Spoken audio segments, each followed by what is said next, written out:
Avant de réaliser le moindre test de sécurité ou de manipuler des outils offensifs, il est indispensable de mettre en place un environnement de travail adapté, isolé et contrôlé. Cette étape n'est pas optionnelle. Elle conditionne la légalité, la sécurité et la reproductibilité de toutes tes futures activités en cybersécurité. Ce cours te donne les bases concrètes pour préparer cet environnement correctement dès le départ. Pourquoi isoler son environnement de test? Lorsqu'on apprend la cybersécurité, on manipule des outils qui peuvent scanner des réseaux, intercepter du trafic, exploiter des vulnérabilités ou générer des comportements inhabituels sur un système. Si tu effectues ces actions depuis ta machine principale ou ton réseau domestique sans précaution, tu risques plusieurs problèmes graves. Contaminer ta machine personnelle avec des logiciels malveillants issus de tes propres exercices. Déclencher des alertes chez ton fournisseur d'accès à Internet qui pourraient être interprétés comme une activité malveillante réelle. Endommager involontairement des fichiers ou services sur ta machine principale. Tester par erreur sur des systèmes qui ne t'appartiennent pas, ce qui est illégal. L'isolation est donc à la fois une protection technique et une démarche éthique et légale. Le principe fondamental est simple. Ce qui se passe dans l'environnement de test reste dans l'environnement de test. Qu'est-ce qu'une machine virtuelle et pourquoi l'utiliser? Une machine virtuelle, souvent appelée VM, de l'anglais Virtual Machine, est un ordinateur simulé qui fonctionne à l'intérieur de ton ordinateur physique. Grâce à un logiciel appelé hyperviseur, ton ordinateur réel, la machine hôte, peut faire tourner un ou plusieurs ordinateurs virtuels, les machines invitées, chacun ayant son propre système d'exploitation, ses propres fichiers et sa propre configuration réseau.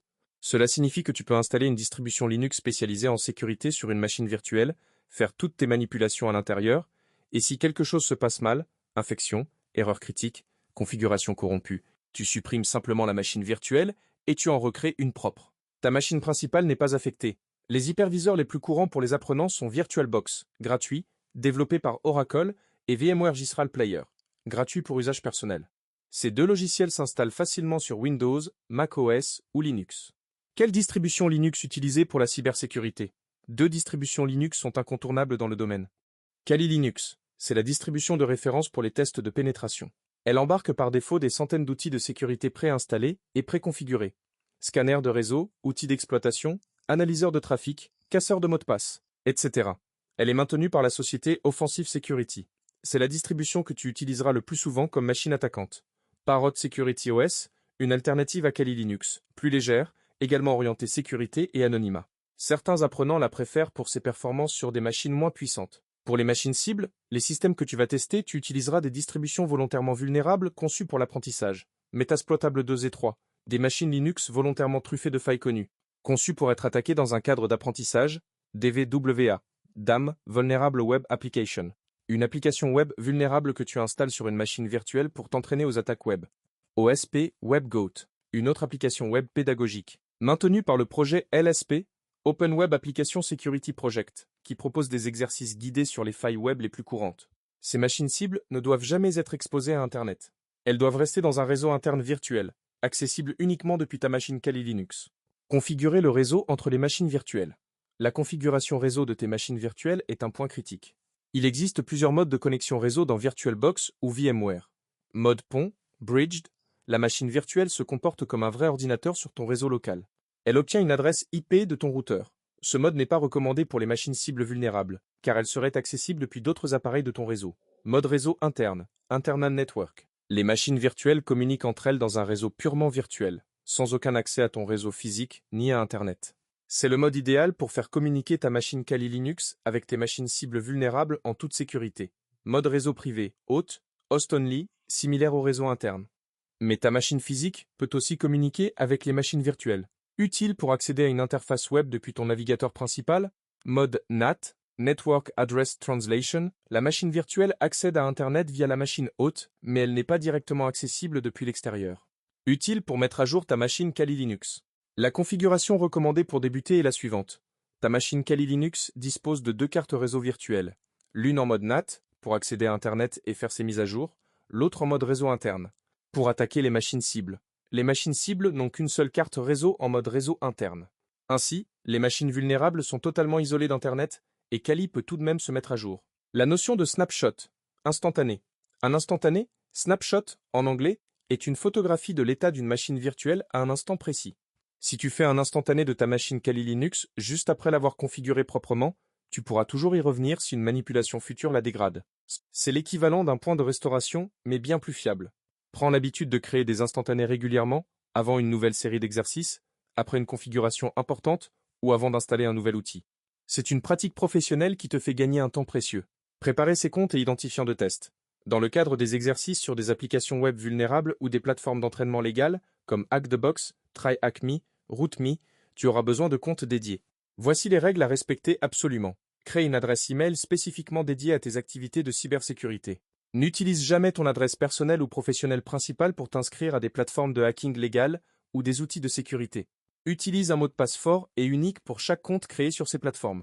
Un gestionnaire de mots de passe comme Bitwarden, gratuit et open source, ou KeePassXXX hors ligne, est fortement recommandé. Sur les applications vulnérables locales comme DVWA, les identifiants par défaut sont connus. Par exemple, admin password.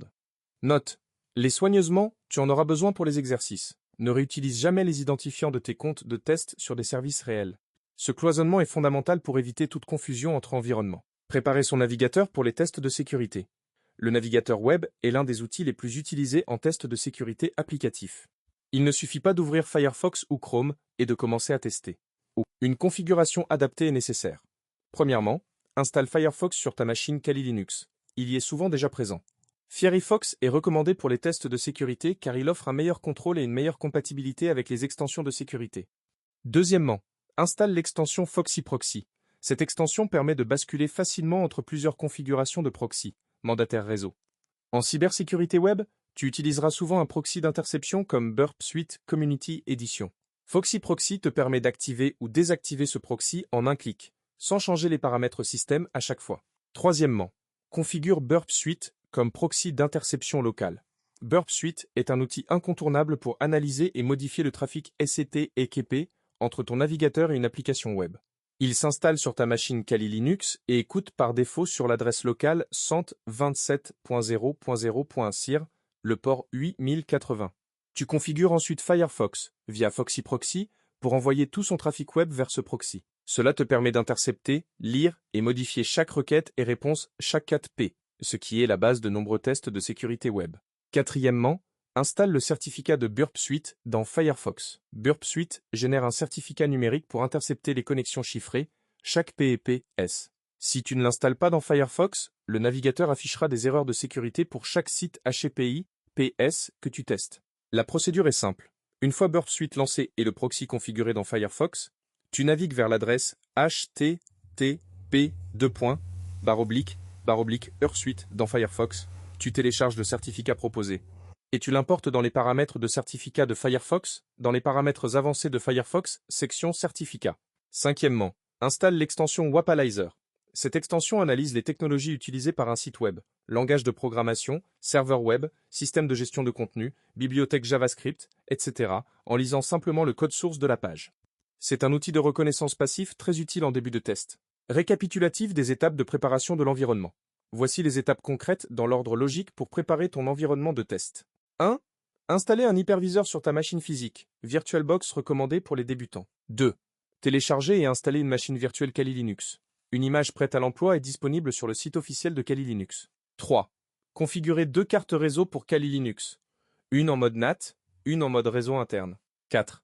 Télécharger et installer une ou plusieurs machines cibles vulnérables, Metasploitable 2, DVDWA, en mode réseau interne uniquement. 5. Créer un instantané de chaque machine après configuration initiale. 6. Dans Kali Linux, ouvrir Firefox, installer Foxy Proxy et Wapalizer. 7. Lancer Burp Suite. Configurer Firefox pour utiliser le proxy local. Installer le certificat Burp Suite dans Firefox. 8. Créer une adresse email dédiée et des comptes sur les plateformes d'entraînement souhaitées. 9. Utiliser un gestionnaire de mots de passe pour stocker tous les identifiants. Pourquoi tout cela est-il indispensable avant de commencer les tests? Un environnement mal préparé expose à des risques concrets. Par exemple, si tu installes Metasploitable sur une machine virtuelle en mode pont sur ton réseau domestique, n'importe quel appareil de ton réseau, y compris d'autres ordinateurs, téléphone connecté au même Wi-Fi, peut potentiellement interagir avec cette machine bourrée de failles. Si quelqu'un d'autre sur le même réseau exploite ces failles, il pourrait s'en servir comme point d'entrée vers d'autres systèmes. Ce n'est pas un scénario théorique, c'est un risque réel que les apprenants négligent souvent. De même, utiliser ces outils de test depuis son navigateur principal, sur sa machine principale, sans isolation, mélange les contextes et peut mener à des erreurs, envoyer par inadvertance une requête agressive vers un vrai service. ou exposer ses cookies de session réelle à un proxy d'interception. L'environnement de test sécurisé est le socle sur lequel repose tout le reste de la formation. Prends le temps de le mettre en place correctement une seule fois, et tu pourras te concentrer ensuite sur l'apprentissage des techniques sans t'inquiéter des risques collatéraux.